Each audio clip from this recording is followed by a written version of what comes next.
What would you do if your family turned their back on you? Just for being who you are? My parents chose to lose a child rather than accept his truth. I came home with my girlfriend and walked out barefoot, with torn up feet and a whole heart. My dad slammed his fist on the table. My mom cried like I had died. But it wasn't me who died. It was their illusion. The real me was finally born. I knew it would happen. I just didn't know how much it would hurt to hear your parents say, "We don't have a daughter anymore." This isn't a story of sudden betrayal. It was more like a slow drowning. You sink for years, hoping someone will pull you out. Then you realize your family is the one holding you under. I was born in a house where everything looked right. Dad was an engineer, Mom was a teacher. Sundays were for church. Fridays, for family dinners. In the photos, we looked happy. But like in so many stories of family betrayal, the happiness lived only in the pictures. I always felt that something was wrong.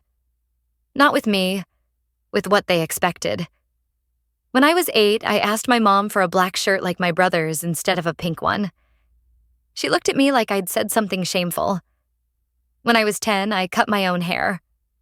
My dad brought me to the bathroom, stood me in front of the mirror and said, "You're ruining yourself. You're supposed to be pretty. A girl." The word "supposed to" became my curse. My cage. As a teenager, I started to understand who I was. No, not all at once. It wasn't like in the movies, some sudden realization. It was more like someone was pulling foreign pieces out of me, peeling off someone else's skin, slowly, painfully. I started reading, searching online, hiding articles in folders labeled homework. I couldn't even say the word transgender out loud. Not because I was ashamed, but because in our house that word was an insult. By the time I was 17, I knew for sure. I wasn't their daughter. I was their son. But they didn't need to know that. Because in a house with toxic family dynamics, where your parents control your money, your feelings, even your clothes, truth is a threat. I did well in school. Really well. Because I believed if I became perfect, they would love me. If I won competitions, got a scholarship, brought home praise from teachers, maybe they'd stop looking at me with that coldness. But it didn't matter. They didn't love me. They loved an image. And I was never the favorite child. Never. My brother got everything. Support, money, attention. He could fail an exam, and the next day my mom was ironing his shirt. I brought home an A, and all I heard was, "Well, at least you didn't embarrass the family." That wasn't a family. It was a courtroom. And then she appeared in my life. Lee. We met at an art club I secretly joined after school. She drew girls with wings, and I fell in love with her before I even understood that was possible. Lee was real. Alive. She wasn't afraid to be herself, and being near her, I saw for the first time what it meant to live, to not hide, to not apologize, to not be afraid. We started dating. She knew I was trans, accepted it instantly. No hesitation, no fear, no doubt. Her words, "You can be anyone," became my oxygen. For the first time in my life, I didn't feel like a girl, or a mistake, or my parents' project. I felt like myself. But with each passing day, it became harder to go back home. Home stopped being home. It became a stage. I put the mask back on. Back to being the daughter. Back to, "Don't you dare speak. Don't shame us. It's just a phase." Back to the gaslighting. "You're making this up. It's because you watch those stupid videos. You used to be a normal girl." Even with a plan in my head, to run, to leave, to disappear, I still wasn't free. Being trans in a house where you're only seen as the wrong daughter is like living in a costume that cuts into your skin. I'd wake up in the morning and immediately check in the mirror. Was my walk too masculine? I watched my voice, my face, the way I held a spoon. Everything, literally everything, felt dangerous. Like any little detail could give me away. I was scared my mom would one day check my browser history, that my dad would overhear me talking to Lee and hear something unfeminine in my voice. I hid the clothes I actually liked under the bed, wore the things they approved, like armor. I avoided mirrors, looked past them like at a stranger. Because every time I saw not myself, but a distortion. And you know what was the scariest part? Not them. Me. My own voice in my head whispering, "You're lying to yourself. You're ruining everything. You can't live like this." I tried to convince myself it was just a phase, that if I was a good child, it would pass. But it didn't pass. I couldn't breathe when they called me daughter. I flinched when I heard my name. I felt dirty, broken, wrong, and still, I smiled at the family table. Maybe that's why I clung so hard to the idea of leaving. Not as an escape, but as salvation.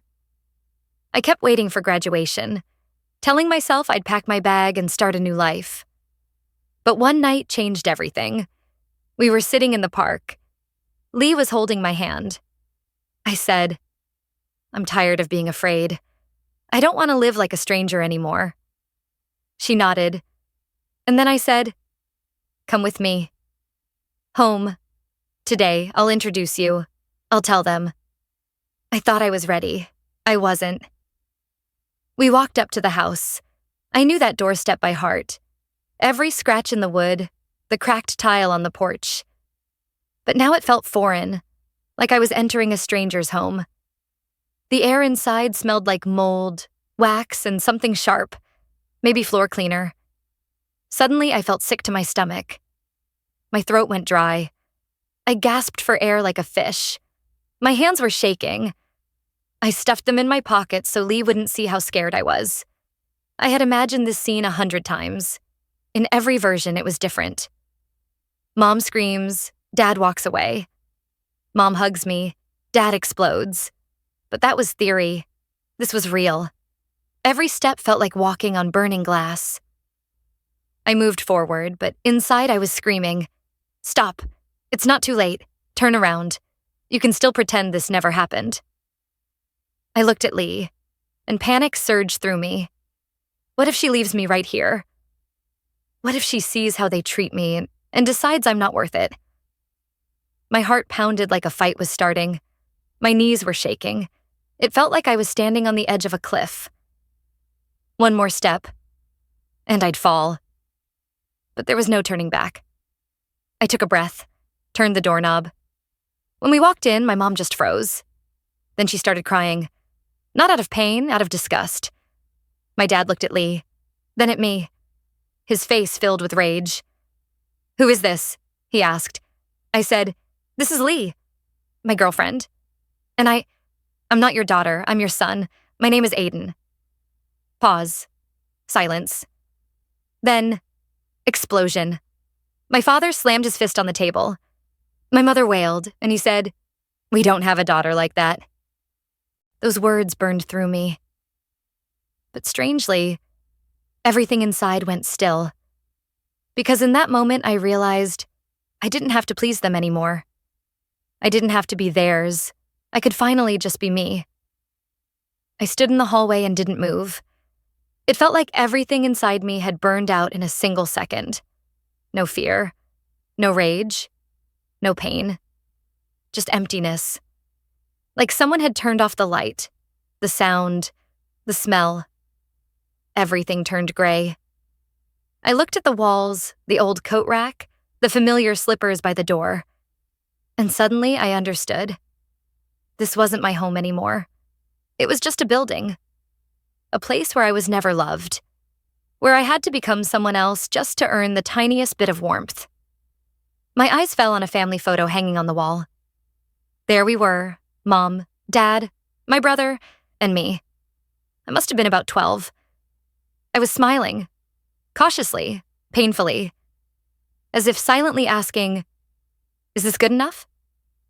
And I realized that child in the photo already knew they didn't belong. And now, that child was gone. I was no longer part of that picture. I stepped out of it. I stepped out of them, barefoot, wearing nothing but old jeans, a t-shirt, and that was it. The cold hit my chest like a wave. The air was raw and sharp. The sky hung low, heavy like a coffin lid. The asphalt was wet, rough like sandpaper. I could feel something sharp scraping my heel. Blood started to trickle, a thin line, but I didn't stop. I didn't feel the pain. I walked like in a dream, or like a movie, where the character isn't afraid to die anymore. I turned around, one last time. It was like looking at the ruins of a life that used to be mine. I didn't feel anger, I didn't cry. I just knew I'd never go back. Even if the walls remained, there was no place for me there anymore. Lee was standing beside me, quiet. She didn't say a word, but her hand, warm, real, held mine. And that was enough to keep walking. We moved to another city. At first, it was terrifying. No money, no place to live, no real plan. But the most important thing, for the first time in my life, I woke up without panic, without shame. We rented a room from a kind woman. I washed dishes at a cafe. Lee worked part-time in a bookstore. We weren't happy every second, but we were alive.